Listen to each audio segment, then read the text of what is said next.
नमस्कार. मी रमेश तारमळे. कवितेचं शीर्षक आहे शांतीचं झाड. एकदा तरी बघ विधात्या तुझ्या लेकरांनी काय केले भूतळावरील. रोवली झाडं त्यांनी जाती धर्मा पंथाची, खोलवर गेलीत मुळं जातीच्या झाडाची. शोषून वर आणले लावारस त्यानं, अन पाझरते स्वार्थाच्या पानापानातून. काळजाच्या माणसांची पेटली तर मन, पंथाच्या झाडाला पालवी रोज फुटते नवनवीन. तेही इतकं वाकलंय त्याची पान फुटी झाली, धर्माची झाडे इथे रक्ताने शिंपली.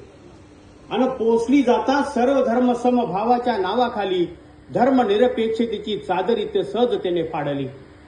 धर्मांधतेच्या हाताने पूजा होते हत्यारी, धर्माच्या झाडाच्या फांद्या झालेत भालेवरची तलवारी. आणि करता आहे सरळवार माणुसकीच्या काळजावर, घाव घातले त्यांनी शांतीच्या मुळावर. होतात बॉम्बस्फोट हल्ले हत्या हैवानांच्या हातून, मरतात चिमुकली बालकं निष्पाप करती माणसं घराघरातून. राजकीय नदी भरली घाणेरड्या विचारांनी, तिच्याच काठावरती उभी राहिली आहे झाडे तिन्ही. स्वार्थासाठी कोणाच्याही येईल जसं मनी, ज्याला त्याला वाटलं तसं घातलं जातं पाणी. कवटाळी नीती तर विश्वासघाताची, कशी करायची अपेक्षा शांतीच्या फळाची. घे अवतार तू या भूतळावरी, पुन्हा एकदा रोवून ठेव शांतीचं झाड भूतलावरी. फोपा उदेत्याच्या फांद्या साऱ्या विश्वभर, शांतीला इथं जपू दे तळ हातावर.